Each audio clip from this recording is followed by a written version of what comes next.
From the Rohatyn Center for Global Affairs at Middlebury College, this is New Frontiers. I'm Charlotte Tate, the center's Associate Director. In this episode, Mark Williams and nuclear policy expert Stephen Herzog discuss why concerns over nuclear weapons and war have resurfaced 35 years after the Cold War, and how policies designed to reduce nuclear dangers can sometimes heighten nuclear risks.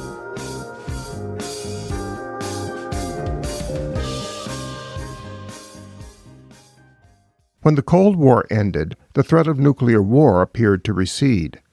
But in recent years, this threat has returned, along with a growing recognition that some of the very policies designed to reduce nuclear risks can sometimes backfire, make tensions worse, or produce other unintended consequences. What drives this paradox, and what can policymakers do to minimize the risks? To find out, I spoke with Dr. Stephen Herzog, a professor of the practice at the James Martin Center for Nonproliferation Studies, or CNS, at the Middlebury Institute for International Studies at Monterey. In 2025, MIT Press published his co-edited book, Atomic Backfires: When Nuclear Policies Fail.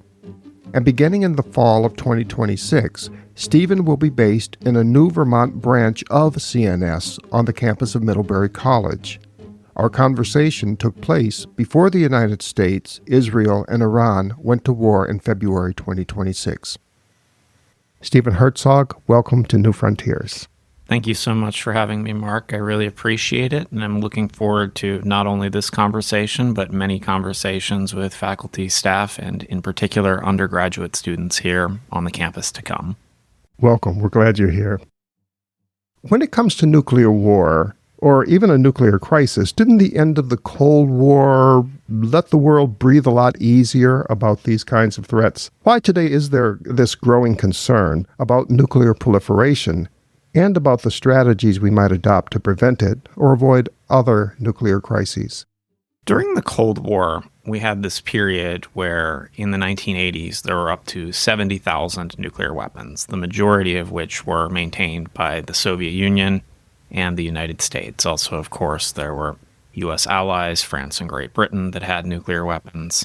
Israel had nuclear weapons. China, India, Pakistan would eventually get nuclear weapons after the Cold War. But there was a realization during the Cold War that nuclear threats were real. We had the Cuban Missile Crisis. We had a spate of movies during the 1980s that I think that many people have seen, whether it's War Games or The Day After, and there was this whole of society understanding about nuclear threats and nuclear dangers. Here in the United States, I, being born in the 80s, haven't experienced it, but my parents and probably you have experienced duck and cover drills related to nuclear weapons and nuclear war.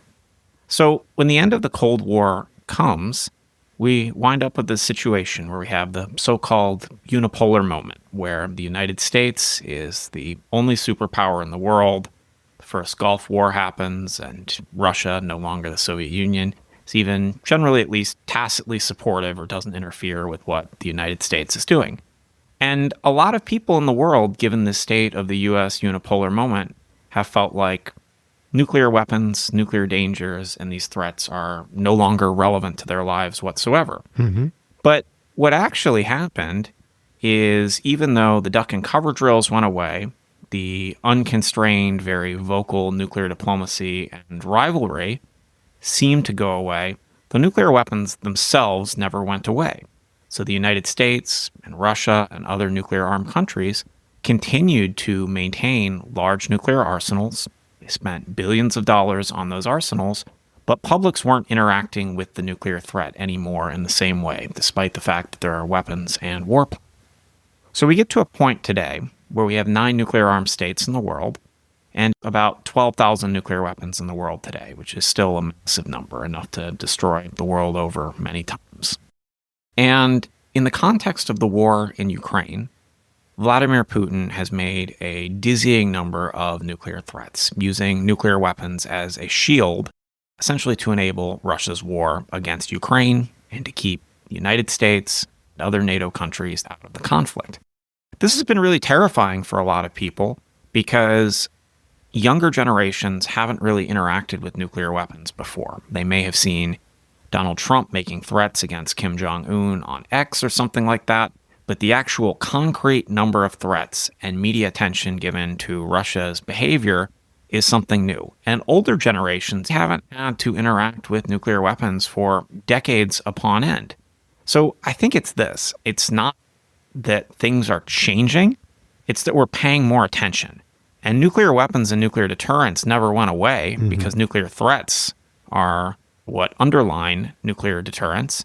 But now we're paying more attention because of what Putin is doing. And what I believe Vladimir Putin has done in the context of the war in Ukraine is kind of said the scary bits and pieces of nuclear deterrence theory out loud that for a number of decades after the Cold War were reserved for technical discussions among bureaucrats and experts. So they're now back in the public domain, and people are worried about that. The scary parts being? The scary parts being that the practice of nuclear deterrence and maintaining large arsenals is the idea that I will point weapons at you if you don't attack me, and that will work on a reciprocal basis.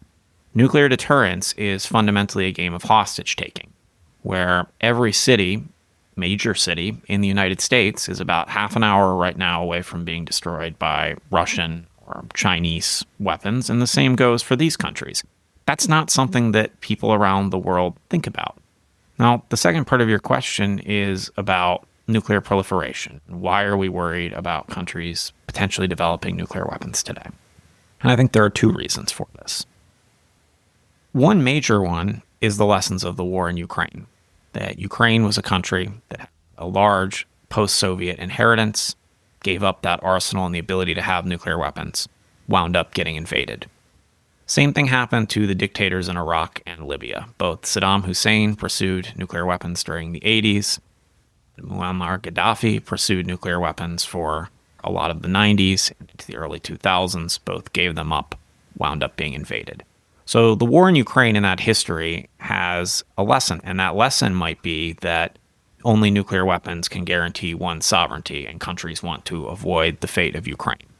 That also dovetails with the current Trump administration and concerns that U.S. reassurance and security assurances to its allies in Europe and East Asia may not be as firm as before. So as nuclear threats grow in the world, as countries without nuclear weapons feel less protected, they too may consider nuclear proliferation. Your book is all about the unintended consequences that come from states adopting the types of nuclear policies that they do. And this focus made me wonder about the menu of options that leaders have to select a nuclear policy in the first place. Is this a fairly broad menu? Is the list of options expansive, or is it more limited? I think that leaders around the world have a large number of options they can use to respond to nuclear dangers in the world. So if we were to talk about like nuclear proliferation and the spread of nuclear weapons, there are things you can do on both the demand side and the supply side. On the demand side, to think about countries' incentives for developing nuclear weapons, you can provide them with security assurances. On the supply side, you could have international sanctions, you could have export controls. As far as dealing with proliferation too, there's ways to incentivize countries to not develop nuclear weapons with specific financial incentives, nuclear energy guarantees. And then there are things like forceful counterproliferation in the U.S. and Israeli strikes on Iran's civilian nuclear program. So there really are a wide range of ways to deal with nuclear threats at all levels of the process. Okay, so we're talking about policymakers facing a fairly robust or a fairly wide list of options. And given that, what are some of the most common policies that states typically adopt to address nuclear dangers? One of the most common things we see are international sanctions. International sanctions are used against countries that are thinking about developing nuclear weapons, that have illicit nuclear weapons programs. They're also used against countries that make nuclear threats. So international sanctions are something we use all along the way. International agreements, too. So we have nuclear arms control agreements, for example, lots of trade control agreements between countries that deal with nuclear technologies, missiles, and other goods that you might not want to see disseminated around the world. Sort of the supply side right, the supply angle you were side. discussing before. How effective are these strategies that you mentioned? Do they typically achieve their intended goals? Are the consequences of adopting these strategies generally good ones? So I think that's a really interesting question. And the fact is that today we have 9 nuclear-armed countries in the world. And if you look back to what President John F. Kennedy said during debates when he was running for election, is that he predicted that there might potentially be 15, 25, potentially dozens of countries with nuclear weapons. Today we have a lot fewer countries with nuclear weapons than John F. Kennedy was predicting in the 1960s. And nuclear weapons have not been used since 1945. So all in all, I would say that the international policies that we have done a reasonably good job about constraining nuclear proliferation and preventing the use of nuclear weapons. But this doesn't mean that they're always successful. There have been a number of cases in which countries have made overt nuclear threats and where it's come down to a matter of sheer luck or individual decision-making that nuclear weapons haven't been used. On the other hand, to go back to a point you had made earlier, President Kennedy was anticipating a fairly large number of states developing nuclear weapons. And if we think about the sort of self-help nature of the international system, there's a strong incentive for states that have the capability to develop those types of weapons to do so, given their need to protect themselves. And so I'm reminded of the efficacy of some of these policies that you were talking about in sort of providing incentives not to do that, when anarchy would suggest it's probably in their self-interest to do so. One major claim that your book makes is that efforts to minimize the risks of a nuclear crisis might actually escalate it instead. Could you walk us through that paradox? Absolutely, and I appreciate that question. So the book is called Atomic Backfires, and what we're talking about is how well-intended nuclear policies may fail. Mm-hmm. And we're talking about unintended or counterproductive consequences. The point is, this standard playbook or toolkit of well-intentioned nuclear policies are often policies that we think are winners. They're the things that seem most intuitive when a problem comes up in the world. So let's say sanctions. If a country is considering developing nuclear weapons, you might levy sanctions upon them. Well, those sanctions may make it more difficult for that proliferator to acquire nuclear weapons or get certain technologies, which may be seen as a good thing or as a deterrent. But if they cause the proliferator to want to do things internally to indigenize the supply chain and the pipeline for developing nuclear weapons, it will be more difficult, right, to identify what they're doing. Mm-hmm. Another example is if you have a nuclear crisis between states.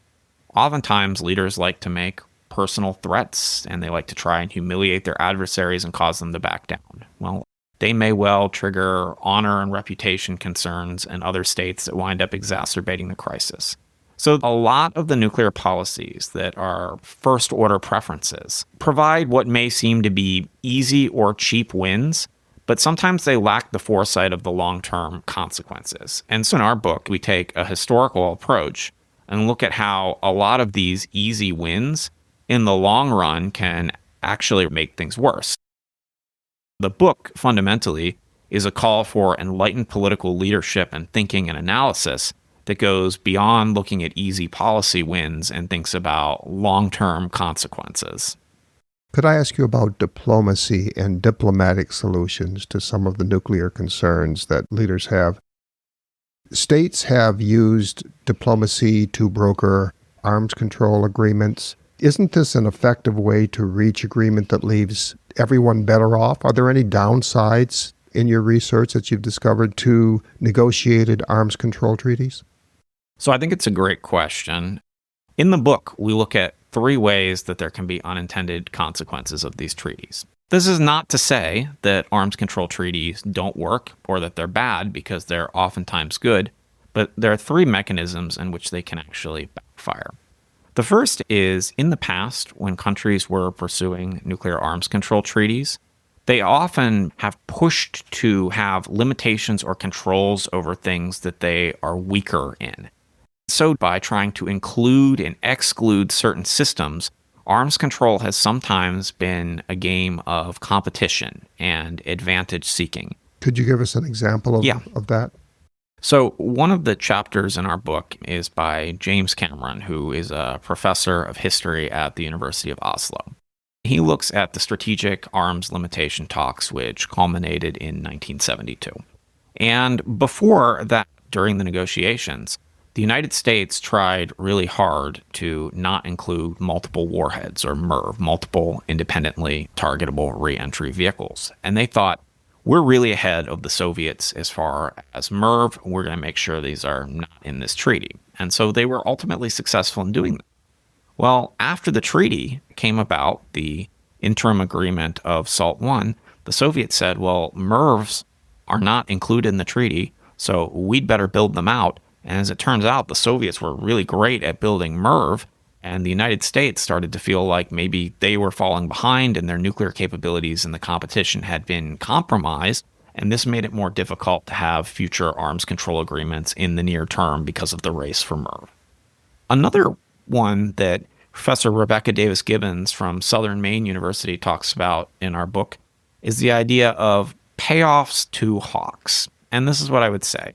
When President Barack Obama negotiated the New START treaty with Russia, he needed to get U.S. Senate approval and a 2/3 majority. Mm-hmm. And there were a number of arms control hawks, conservatives in Congress and the Senate, who did not want to approve this. And in order to get the treaty, in order to vote for it, they required that the Obama administration pour tens of billions of dollars into modernization of the U.S. nuclear triad and future nuclear systems. And what this does is it results in a level of modernization that comes alongside nuclear reductions, which promotes, again, arms racing and makes it difficult to get future agreements. And the last mechanism I'll say is my own chapter, which is about the multilateral dimension. And many people will know that there's a treaty called the Comprehensive Nuclear Test Ban Treaty. It's a multilateral treaty. There are more than 180 countries in the world that are party to this treaty. It's been around since 1996, so this is 30 years since the treaty was negotiated. But there's also been a lot of talk from the Trump administration and the Putin administration about restarting nuclear weapons testing. And the reality is that the United States and Russia aren't party to this treaty, which hasn't entered into force. And the problem is this. When you have a big multilateral treaty that you want to use to control nuclear risk, countries fear being asymmetrically constrained. And so what they do is say, I won't join this treaty unless my adversary joins the treaty. And so what happens is the entry into force language for the treaty to become part and parcel of the body of international law normally says that you need so many countries to join this treaty before it can become international law. In the case of the test ban treaty, it ballooned. There are 44 countries that each individually have to join that treaty before it can enter into force. So right now, 9 of those countries have not joined. Each of them can exercise a veto over the treaty entering into force. So you get into this situation where you would hope that cooperative arms control can limit nuclear dangers, but if you negotiate the perfect treaty and you have every country in it that you would ever want to have in it, it may never wind up entering into force. So sometimes perfect is the enemy of the good. Is that the case with the Obama administration? I would say with the Obama administration and the New START treaty, I don't think it was a case of perfect was the enemy of the good. Not for that, not for the Iran nuclear deal. I think these were well-negotiated agreements with strong verification, but there has been a new problem in the United States that scholars of American politics are particularly interested in. And that is that back in the 70s, 80s, 90s, when you would have votes in the U.S. Senate on arms control treaties, they were near unanimity, the water's edge, as they used to say. But today, arms control has become part of political polarization in the United States. The vote on the New START treaty was 74 in favor and 20-something opposed. I think there were a few abstainers. But the point is that I don't think perfect is the enemy of the good. I think that arms control in the U.S. domestic political context has become caught up in politics. Let's shift gears and talk about the Center for Nonproliferation Studies itself for just a bit. You're a professor of the practice at CNS. Broadly speaking, can you help us understand what kind of research CNS actually does and what types of activities you'll be involved in once the Vermont branch is up and running? I am delighted to answer that question. CNS out in Monterey is part of the Middlebury family. We are the largest non-governmental research institute in the world dedicated to nuclear nonproliferation. Our headquarters is in Monterey, California, but we also have a Washington, D.C. office, and we have an office in Vienna, Austria called the Vienna Center for Disarmament and Nonproliferation. We have dozens of experts who work on a range of different issues. They look at commercial satellite imagery to track developments around the world related to nuclear proliferation, missile proliferation, and nuclear crises. They work on artificial intelligence and its intersection with nuclear, chemical, and biological weapons. They work on research security and thinking about protecting vulnerable industrial pipelines so that they're not exploited by actors to develop weapons of mass destruction. Mm-hmm. They work on the design and implementation of treaties. So we're actively involved in a range of research, everything from applied policy research related to nuclear weapons to consulting and advising with governments and corporations around the world. And we do academic research too. I myself do a lot of research on nuclear diplomacy and arms control design. I look at public opinion on nuclear weapons and artificial intelligence. And so that's what we do as far as our research activities. You do that in all of the branches. You do that in California, you do it in D.C., and you do it as well. We do it in all of the branches, but there's a different flavor to each one of our branches. Monterey, California has for a long time been our headquarters. It is the core of our institution, and we do policy and academic research there.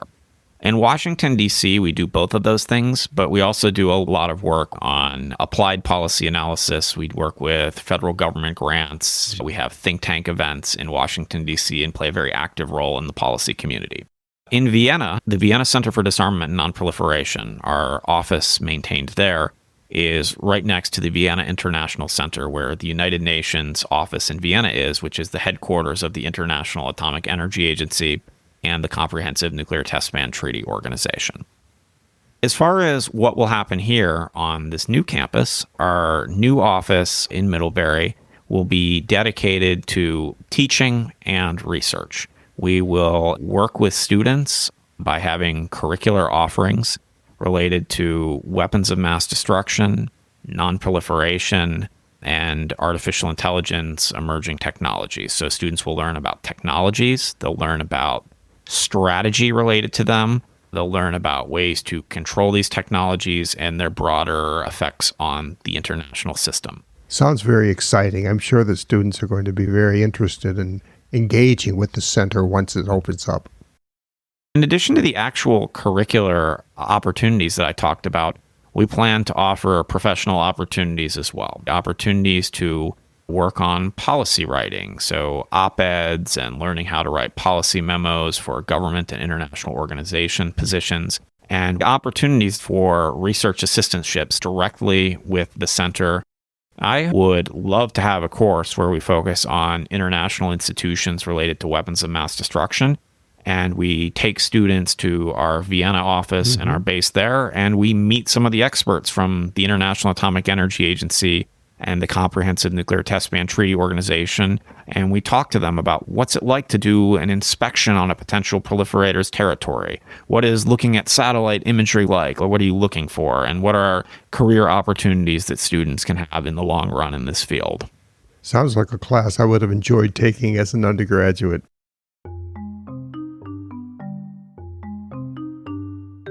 Throughout the Cold War, Stephen, and even today, the United States has helped provide security for its friends and its allies. And for some countries, Japan, NATO states, and a few others, that's included giving them a nuclear umbrella, by which we mean using America's nukes to deter an attack on its friends and allies.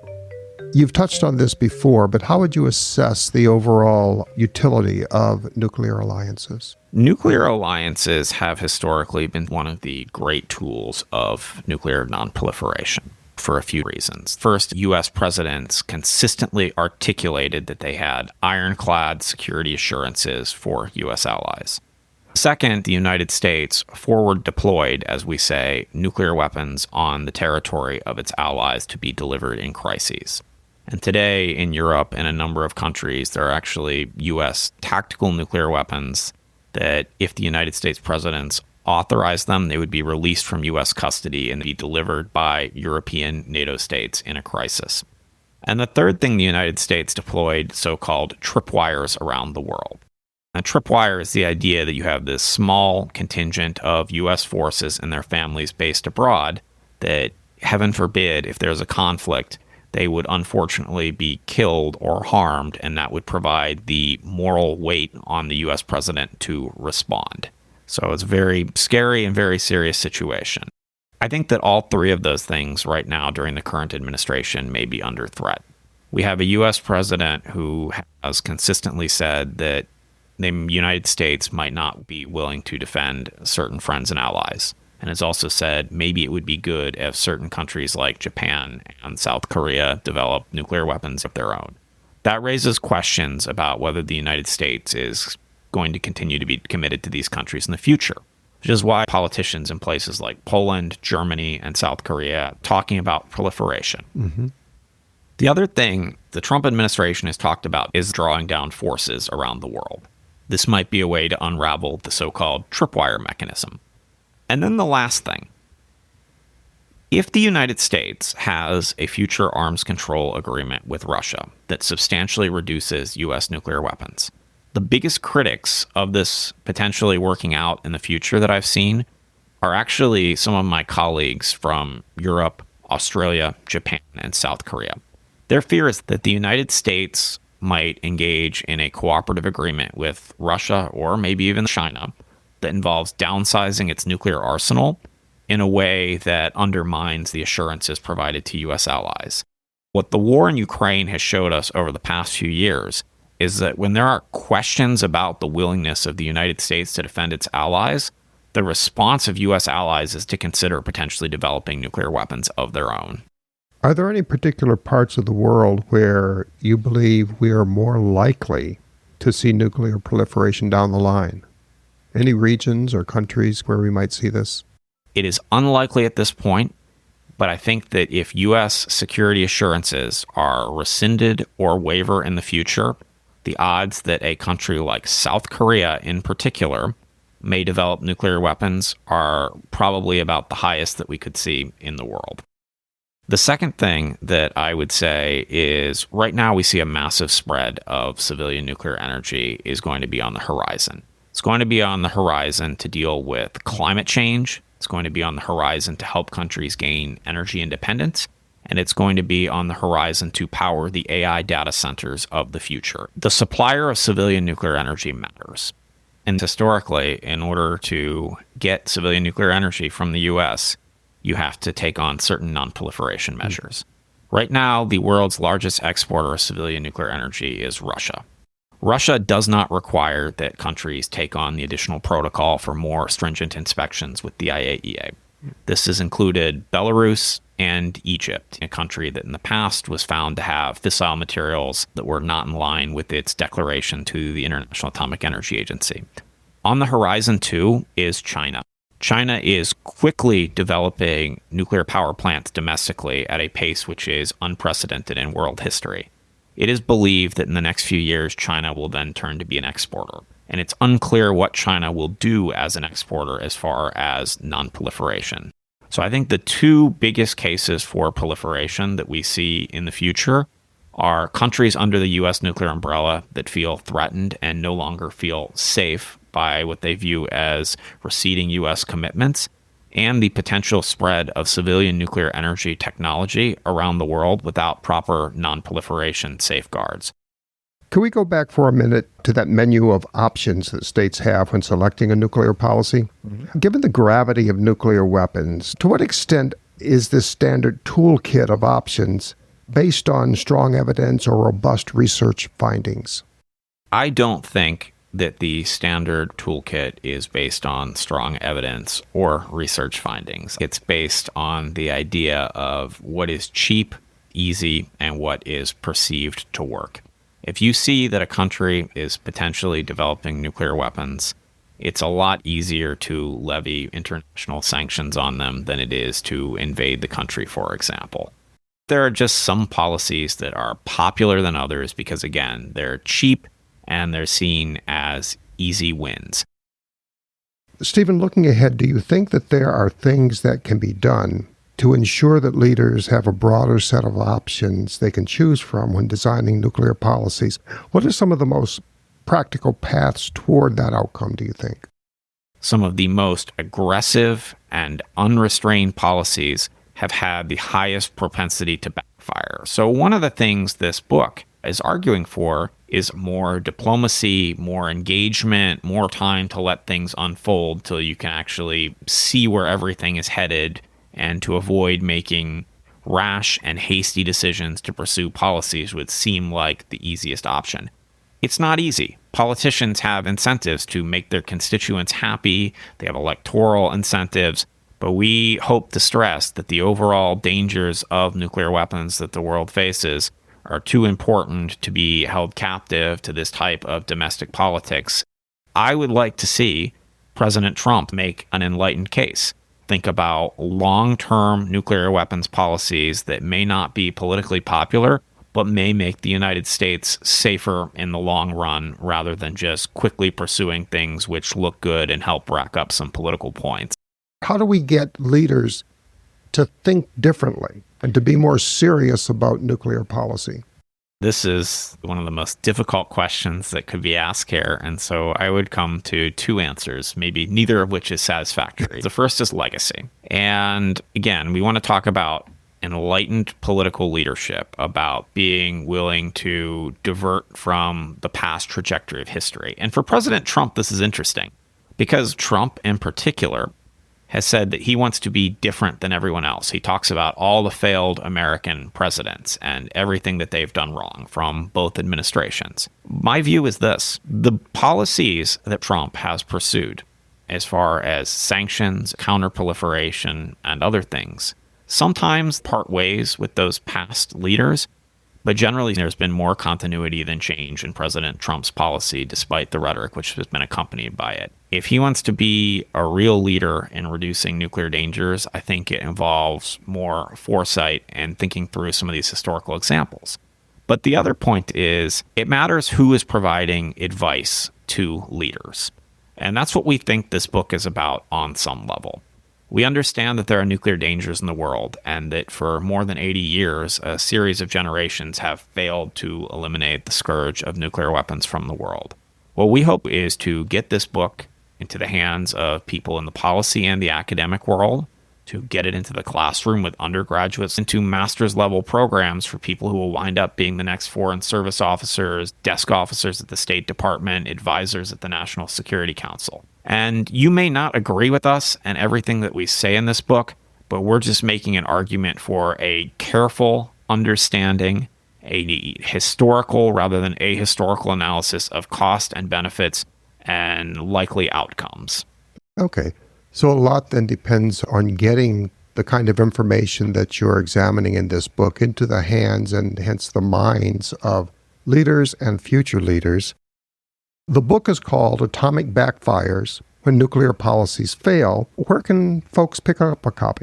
If you want to pick up a copy, it is available from any major bookseller. Amazon has it, but through a generous contribution by MIT Press Direct to Open, this book can be found available to read every single chapter for free on the MIT Press website. So just search for on Google, Atomic Backfires, MIT Press Open Access, and you will find it very quickly. And I think that MIT Press has done us a great favor, and that they recognize and believe that this is a truly important book as far as its ideas. I would love nothing more than if you are an undergraduate student who is interested in nuclear weapons to find this book for free on the internet, look at a couple chapters, and just check it out. Skim the book and let us know what you think. Okay. So Amazon, bookstores, and going directly to MIT Press Open Access. Great. Well, this has been a really fascinating discussion, and I want to thank you very much, Stephen, for coming in and visiting with us here on New Frontiers. Thanks so much. Thank you so much for having me, and I look forward to seeing you and others on campus next fall. This episode of New Frontiers was produced by Margaret DeFoor and me, Mark Williams. Our theme music is by Kestra. If you like the show, leave us a rating or review on Spotify, Amazon, Apple Podcasts, or wherever you get your podcasts. This can help others to find us too. We'll be back with another episode of New Frontiers. Thanks a lot.